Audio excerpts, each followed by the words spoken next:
Assalamualaikum warahmatullahi wabarakatuh. Innal hamdalillah wassalatu wassalamu ala Rasulillah Sayyidina Maulana Muhammad ibn Abdullah wa ala alihi wa sahbihi wa man tabi'ah ila yaumil qiyamah. Rabbi shrah li sadri wa yassir li amri wa hlul 'uqdatam min lisani yafqahu qawli. Subhanaka la ilma lana illa ma 'allamtana innaka antal alimul hakim. Raditu billahi rabba wa bil islami dina bi Muhammadin nabiyya wa rasulah. Ma'asyiral muslimin wal muslimat, hadirin wal hadirat, para tuan guru, asatiz, imam khatib, tokoh masyarakat, tokoh lingkungan, ambil khusus pengurus masjid kita Al-Ansar, bapak-bapak, ibu-ibu, jamaah salat fardu subuh Masjid Al-Ansar yang Allah muliakan. Sama-sama kita buka majlis subuh ini dengan mengucapkan alhamdulillah ya rabbil alamin. Bersyukur atas semua nikmat yang Allah berikan. Subuh ini kita diizinkan melanjutkan kehidupan kita. Alhamdulillah hadir di tempat mulia ini. Mudah-mudahan semua amal ibadah kita Allah terima dengan sempurna. Amin. Nawaitul i'tikaf fi hadzal masjid ma dumtu fihi sunnatan lillahi ta'ala. Sembari ta'lim kita ada di i'tikaf. Saya niat i'tikaf di masjid ini selama saya berada di dalamnya sunnahkan Allah Ta'ala. Dengan ikhlas kita buka majelis ini baca surat Al-Fatihah. A'udzubillahi minasyaitonir rajim. Bismillahirrahmanirrahim. Alhamdulillahirabbil alamin arrahmanir rahim maliki yaumiddin. Iyyaka na'budu wa iyyaka nasta'in. Ihdinas siratal mustaqim. Siratal ladzina an'amta 'alaihim ghairil maghdubi 'alaihim waladdallin. Amin. Bismillahirrahmanirrahim. Ma'asyiral muslimin yang Allah muliakan, subuh ini kita akan membacakan kitab Mukasyafatul Qulub, tersingkapnya kalbu. Ini karya yang dinisbahkan kepada Imam Al-Ghazali Hujjatul Islam. Di dalam beberapa komentar memang kitab ini juga sepertinya memuat pendapat lain. Ulama-ulama seperti Imam Az-Zahabi, Ibnul Jauzi pun termuat dalam kitab ini. Jadi mungkin agak mendekati bahwa ini adalah karya ulama yang mengkompilasi ulama-ulama terbaik menurut beliau ya, dalam aspek tazkiyatun nafas atau kajian tasawuf. Kitabnya tebal, 2 jilid, harganya bisa menyesakkan dada jika dibanding ke warung kopi ya. Itulah beratnya. Tapi kalau datang cucu tuh, aku nak main game tuh, apa? Kami berdua 400, ayalah langsung dikasih. Tapi kalau ditunjukkan harga kitab, anati laku istikharah dulu ya. Itu deh. Lebih kurang lah deh, memang begitu. Bismillahirrahmanirrahim. Qala al-musannif rahimahullah wa nafa'ana bi'ulumihi wa asrarihi fid dharain. Kami pilihkan al-babus sadis, bab yang ke-6 dari lebih kurang 80 bab. Fil ghaflati, tentang lalai.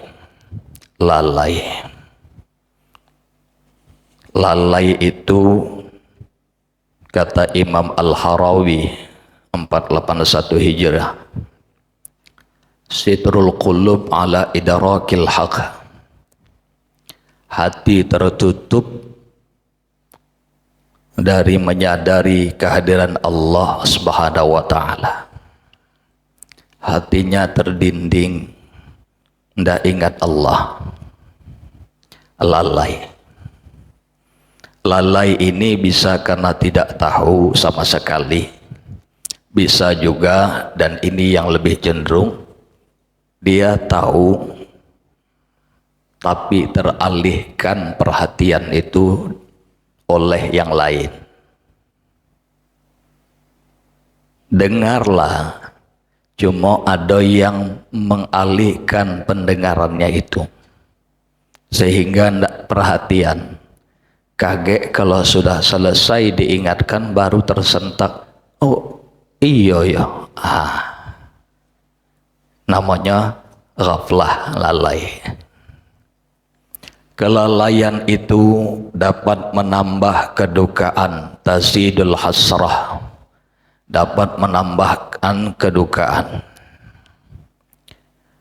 Kelalaian dapat menghilangkan kenikmatan dan dapat menghalangi dari berkhidmah mengabdi kepada Allah Subhanahu wa taala. Kelalaian dapat menambah kedengkian dan kelalaian dapat menambah celaan atau penyesalan. Yang pertama dulu, kelalaian dapat menimbulkan, menambah duka dalam hidup. Orang yang semasa mudanya hingga pensiun sibuk kejarannya duniawi, maka setelah itu bisa menyesal. Kenapa? Karena waktu sudah tinggal tak berapa lama, tapi diri terlalu jauh dari Allah. Sholat banyak ditinggalkan. Dulu waktu masa segar-segarnya tidak teringat itu, ataupun ingat tapi masa bodoh. Maka ketika dia sudah sadar, menyesallah adanya. Sementara waktu yang hilang tidak bisa ditarik ulang. Jadi kelalaian itu nambah penyesalan, kedukaan kita. Kemudian menghilangkan nikmat. Nikmat yang sesungguhnya bukanlah kelengkapan harta, kelengkapan rumah, atau hal yang menyenangkan di dunia ini. Tapi yang sesungguhnya adalah tenang hati. Tenang hati. Cuman kita nih kan, karena kita kurang paham dalam hidup nih, ukuran senang hidup kita itu kalau punya ini, punya itu, punya ini, kayak macam orang. Padahal seluruhnya itu adalah jalan ingin bahagia, ingin selamat dan bahagia. Aku ingin jadi PNS. Apakah PNS itu bahagia? Enggak. Tapi seolah-olah ke situlah. Ternyata setelah dapat pun saro juga. Karena apa? Rekening minus 5.000 kalau sudah tanggal 15 ke atas. Ya nah. Nah itu. Punya banyak uang menurut kita bahagia. Rumah, bisa ini, bisa itu, bisa umrah, bisa kemana-mana kayak orang. Itulah yang menurut kita tuh bahagia. Padahal berapa banyak juga orang yang dapat semua itu tidak ada betah di rumah. Tak percaya, carilah mana keluarga-keluarga yang kelihatan kita mewah itu, coba dekat lebih lama dengan dia. Susah tidur, Pak. Ingat tak dulu waktu kita di kos-kosan, siapa mahasiswa nih, waktu ngontrak beli mos ke rumah itu pintu jarang dikunci, beikat tali dengan karet itulah ya, tapi tertidur Kini nih sudah alhamdulillah itu lebih kurang kunci itu 5, ya kan? Ada. Ada pagar gembok, enak. Terali gembok, pintu digembok. Berani buka pintu, walaupun teralinya ada, enggak berani.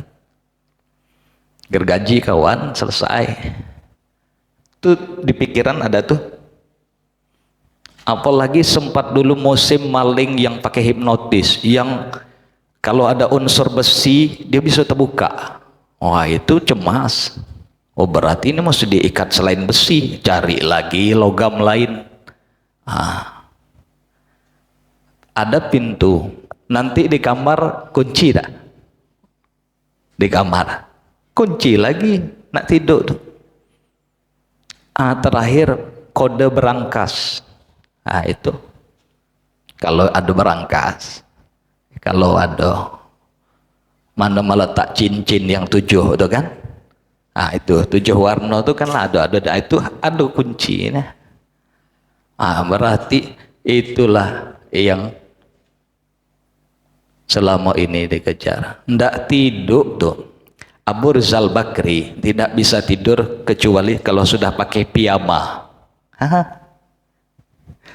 Tuan guru pakai piyama. Kan alhamdulillah santai, mau piyama ke mau gamis kak. Kalau lah tebaring tuh wassalam langsung dia kan. Kadang zikir pun tak selesai dah. Zikir tidur tuh. Bismikallahumma ahya aja separuh cuman, ya kan? Bismikallahumma ahya, langsung talalo, ya kan? Apalagi yang lengkap kayak zikir Sayyidah Fatimah, Subhanallah 33, Alhamdulillah 33, Allahu Akbar 33, mana sampai? Tapi Al-Ansar sampai, memang begitulah dia. Setan tuh waktu kita berzikir tuh tidur lagi, tidur, maka tidak sampai. Ya, di ketenangan hati itulah yang hilang kalau kita lalai. Kemudian yang ketiga, kelalaian itu menghilangkan khidmah pengabdian kepada Allah Subhanahu wa taala. Padahal tujuan kita ini kan khidmah, liya'buduni, untuk menyembahku, kata Allah dalam surah Az-Zariyat ya. Itu kita karena lalai maka terhambatlah mengabdi pada Allah. Bikin orang enggan beribadah karena dilalaikan oleh orang yang lain ya, oleh yang lain. Bahkan waktu kita itu banyak oleh hal yang bukan menjadi tujuan kita tuh, karena kita dilalaikan olehnya. Cobalah buka YouTube tuh, menarik ya, Pak ya, luar biasa dunia di tangan gini ya. TV itu berdebu, tak ditonton lagi ya. Berapa jam dengan YouTube sampai baterai drop. Taklim ini kalau lewat 5 menit jam 6 saya kira sudah banyak yang zikir kalbu, pejamato ya, lampu nian ngaji ini, dingin kopi itu, itu merutuk tuh.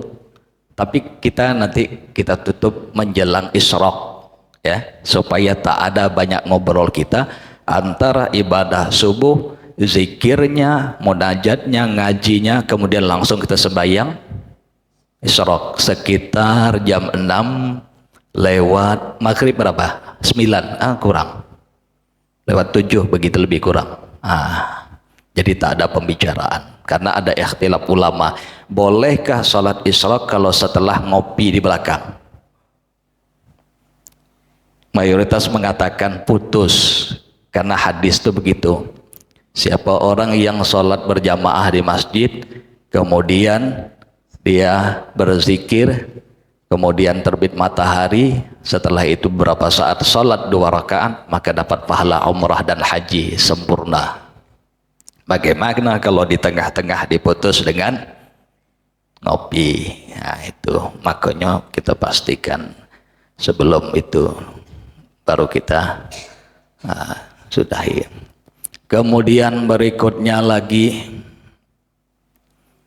kelalaian itu menambah kedengkian. Bagaimana? Karena kelalaian itu menambah cinta pada dunia. Cinta pada dunia ini makin bertambah karena kita lalai pada Allah.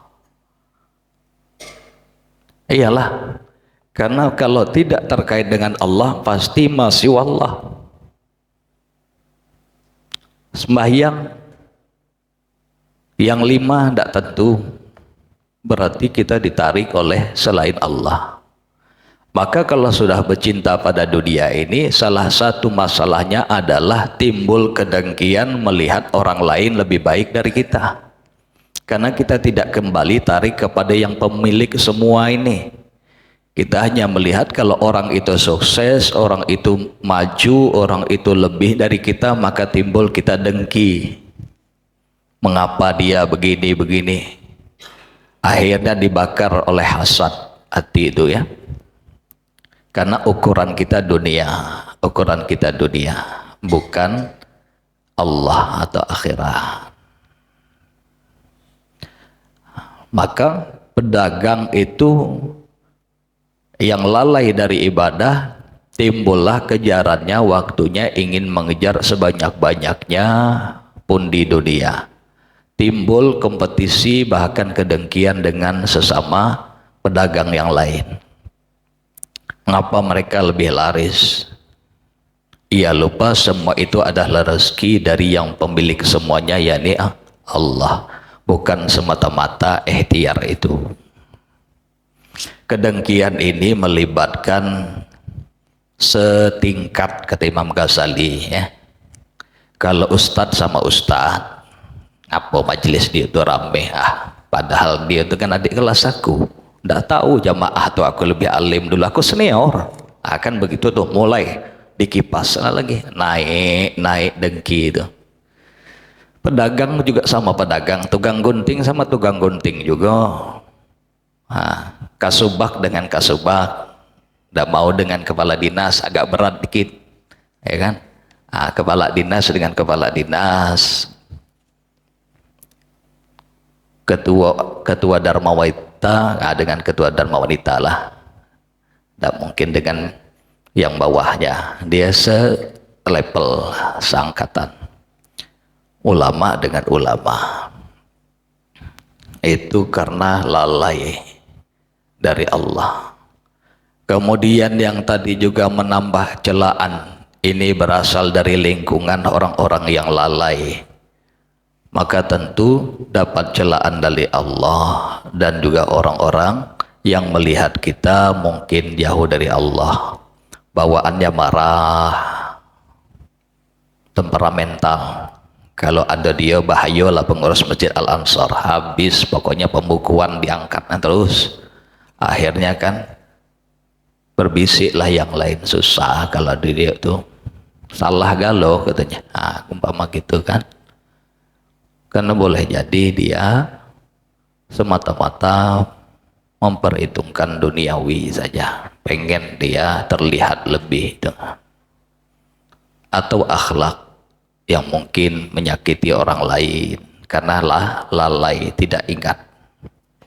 Apalagi kalau kita lagi marah tuh Pak, itu kepala tuh berasap ya. Maka jalan keluarnya adalah keluar dari wilayah di mana kita marah tuh. Kalau marahnya di rumah, keluarlah dulu, pergilah kemana, ke mana-mana, keluarlah, jangan mengendap di rumah. Kalau di rumah tuh terbang tak apa nanti, itu caranya, jangan diturunkan. Kalau metode Rasul itu kan duduk, kalau lagi marahnya berdiri, kemudian ambil air wudhu atau mandi dan sebagainya. Kalau kita tak begitu, opsinya ya kita keluar dari wilayah itu. Insya Allah kalau 3 jam 3 jam dapat bertahan, insya Allah akalnya nanti datanglah dominan. Karena sebagian ahli itu menyebut antara kabel emosi dengan kabel akal itu dia bertindih-tindih. Kalau mana yang lewat duluan maka yang akal itu menurun. Kalau emosi yang duluan maka akal logikanya itu menurun. Kalau akalnya dominan maka emosinya bisa turun.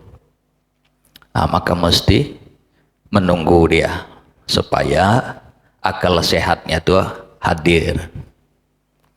Sekarang ini banyak pengaduan ke TPA Muara Jambi, gugatan cerai karena sejak P3K ditambah. Ayolah kau. Ya, itu yang Muara Jambi. Yang PA Kota Jambi ini kayak lebih kurang ya. Dulu lama sudah di 2018 di Surabaya banyak gugatan cerai gara-gara pengangkatan PNS-nya nambah. Nah, itu ya, kalau lah betaji habis gitu Pak ya. Aku udah ngarap lagi Bang, kau pergilah sana katanya. Dia sudah punya pendapatan. Itu karena istri yang lalai dari Allah ya. Nah, itulah diantara problem-problem yang disebabkan oleh lalai. Apa yang menyebabkan itu? Coba kita ikuti hikayat diantara mereka ulama yang disebut di sini ya.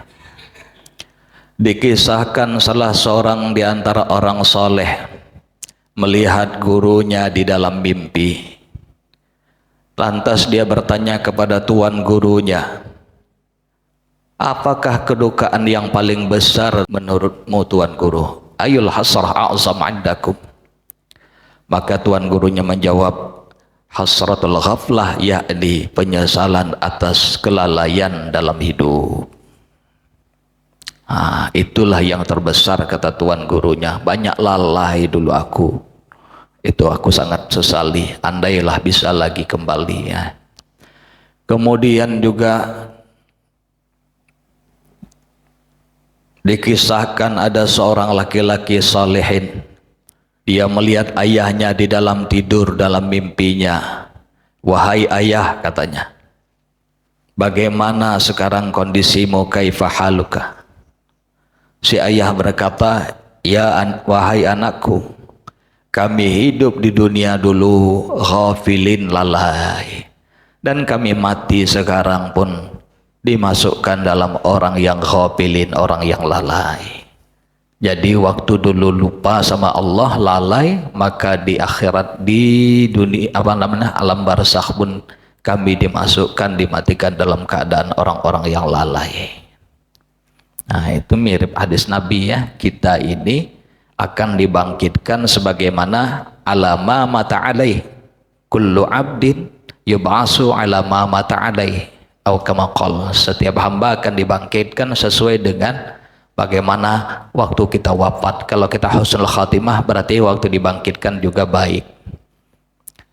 Imam Al-Munawi mengatakan kematian itu tergantung alama asya alaih, waktu hidupnya bagaimana, itulah kemungkinan besar cerita akhirnya. Jadi mudah-mudahan kalau kita jaga masa-masa hidup nih, insya Allah itulah nanti yang menjadi cerita akhir kita. Tapi orang kita ini kan bagus, kalau sudah jenazah disembahyangkan, mari kita saksikan si Fulan bin Fulan ini baik. Sekali lagi ya Bapak Ibu, mari kita saksikan Fulan bin Fulan ini orang baik, alhamdulillah. Ayo angkatlah lagi katanya. Akan gitu. Itu hadisnya terpisah, bukan hadis waktu sembahyang jenazah. Ditarik dari hadis yang lain, siapa yang menyaksikan si fulan itu orang baik, maka Allah tetapkan dia orang baik. Apalagi 40, apalagi 100, bisa sangat menjadi membantu si fulan. Makanya di kampung-kampung itu diamplopi kalau orang mau sembahyang nih ya, ada dapat dikit, masih ada aja di Al-Ansor, masih dapat ada lagi. Iyalah, namanya Al-Ansar, nolong orang, ya kan? Masjid Al-Ansar, masjid nolong orang namanya. Maka itulah menyemangati, itu dah membantu. Husnuzon namanya. Kalau salafi adalah ada salam, assalamualaikum, assalamualaikum, adalah angkat lagi gitu ya. Cepat-cepat, cepat. Disegerakan katanya. Padahal kalau nak ikut Nabi 3 hari, tak mau dia kan? Kalau nak asli ini macam Nabi. Tapi kasus Nabi lain ya. Kasus Nabi lain. Itu karena dikombinasikan. Karena kita tidak tahu bagaimana akhir hayat orang. Walaupun malam tadi tercebur dalam got karena banyak minum. Tetap juga di husnuzan. Tapi Nabi itu dalam hadis yang lain, orang yang nilep uang publik punya umum itu tidak mau Nabi sholatkan. Ada yang ikut perang tapi nyimpan sutra dari korban yang dibunuhnya. Nih dapat sal, orang tuh pakai sal, umpama pakai jam Rolex lah kan waktu perang dah. Meninggal dia dapat buah mantap Rolex, langsung disimpan, ditelep dia. Semestinya dikumpul dulu mana dia barang sitaan tuh hasil perang baru dibagi. Disimpannya duluan. Tahu Nabi, sholatkanlah katanya. Nak mau Nabi. Nah, tapi hadis ini jangan terlalu diperpopulerkan ya, bahaya.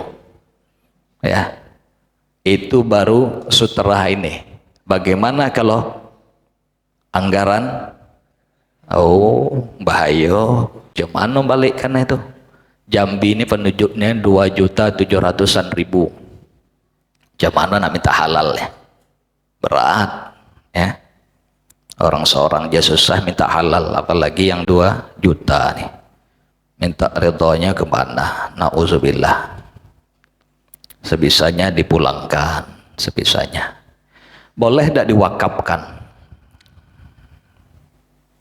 Satu masjid dibikinnya dari duit anggaran yang dimakan itu loh. Jadi masjid. Kalau pengurus masjid terimalah, tapi jangan nanya. Paji-paji ini halal haram, jangan ya. Ambillah dulu ya. Tapi bagi orang itu adalah opsi yang lebih baik daripada masih sama dia sampai meninggal. Dia tidak dapat pahala. Mewakafkan yang berasal dari harta haram tak dapat pahala. Karena Allah tayyib, Allah itu baik, orang itu bagus, Allah itu bagus, tidak menerima kecuali yang bagus-bagus. Ini minta maaf kalau dalam fikih itu disamakan dengan orang yang berwudu tapi pakai air kencing. Itu agak keras ya. Berwudu bagus tapi airnya itu. Inilah orang yang berwakaf, bersedekah dengan uang haram. Tapi itu lebih baik dibanding masih bersama dia hingga mati. Karena dilepasnya dia untuk maslahatul ammah, untuk kebaikan publik. Ngecor pan, got, apalagi ruang-ruang kelas-kelas yang mau roboh, panti asuhan yang terlantar, mana-mana lagi SPP madrasah yang tidak dibayar anak sampai 7 bulan dan sebagainya. Itu ditutupkan ke sana. Karena tak ketemu siapa yang harus dikembalikan kemana, umpama begitu ya. Lebih baik daripada nanti diwariskan lagi oleh dia ke anak-anaknya. Nauzubillah, ya. Balikkanlah printer lampunya kantor tuh, balikkan ya. Balikkannya itu janganlah balikkan seri yang terbaru lah. Mana laku lagi yang pakai pita tuh, nggak ada di kantor yang mau pakai. Kira-kira dulu yang pakai pita itu berapa duitnya? Kira-kira untuk yang sekarang ini, kira-kira yang sejenis model apa, ya kan? Jangan sama yang itu carinya, jangan. Kita ini berutang misalnya dulu 2 suku emas. 2 suku emas lah. Jangan dulu waktu 80.000, sekarang kebalikan 80.000. Tekor namanya, ya kan? 80.000 dapat emas apa? mesti yang seharga.